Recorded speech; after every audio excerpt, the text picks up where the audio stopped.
Hello students, let's start the second part of this chapter, the 100 dresses. It's part first. We are also having part second, okay?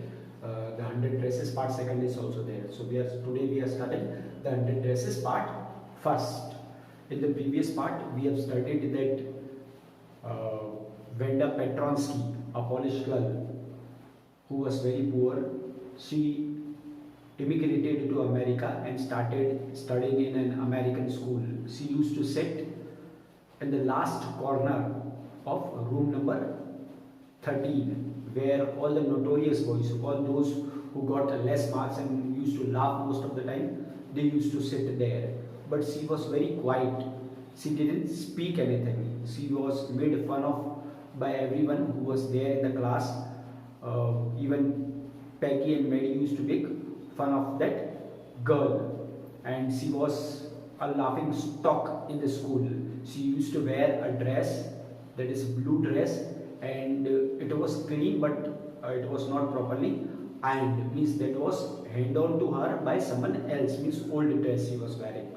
And she was even every now and then made fun of just because of her name. Her name was strange, it was Venda Petronsky, and this type of names were not owned by other girls in that school. So the next point we will study. The next point is Peggy making fun of Venda.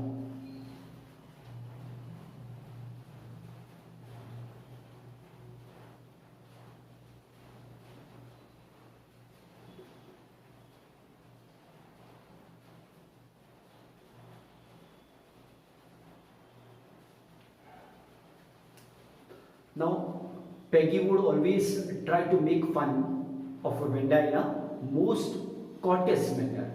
Means very politely she used to make fun of her.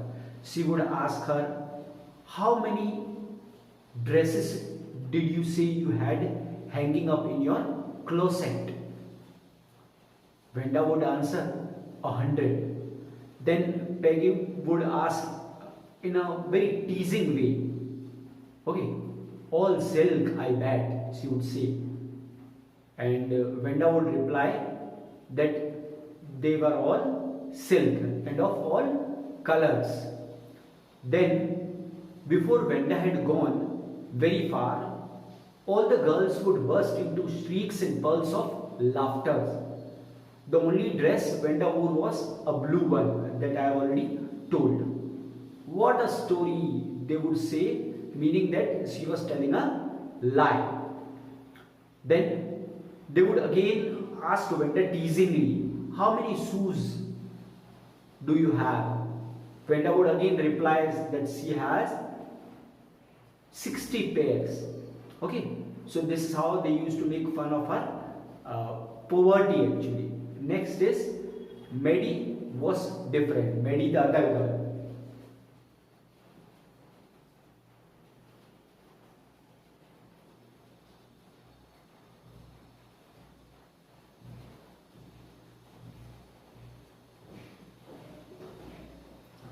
Now, Maddie was not like Peggy. She didn't like their business of asking Venda how many dresses or shoes or hats she had.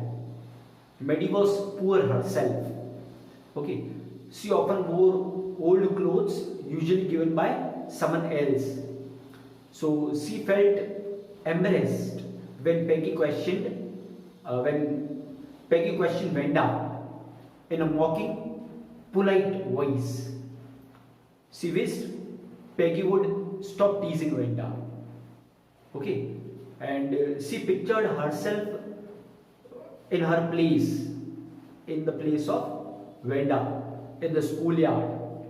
That a new target is that she would be the new target for Peggy and the other girls, and they might make fun of her. And they would ask her about the dress, where she had got the dress from. Okay, and she would have to reply that this dress is the old one which Peggy has given. So this is what she was worried of. Therefore, she didn't like Peggy making fun of Venda. Okay, she was totally different. The next point is drawing and coloring contest.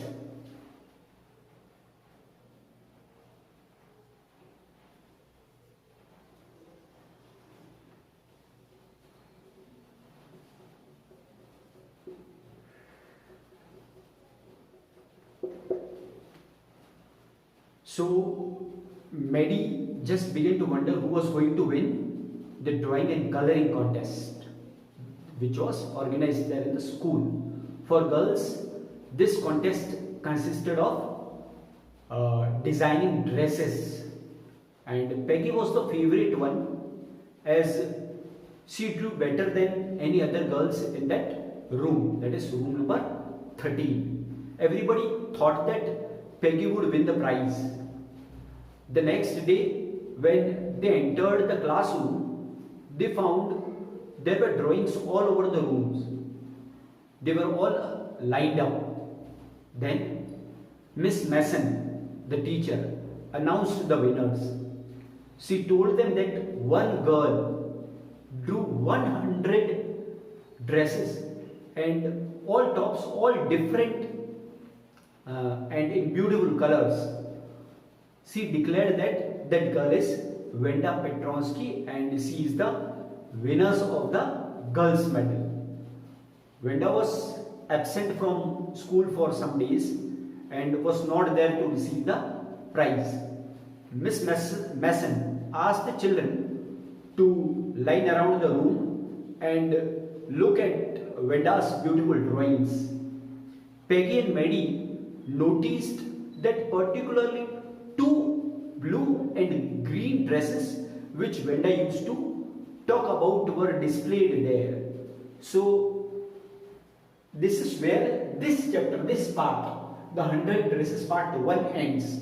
Okay, the next is in the second part that we will be doing in the next video.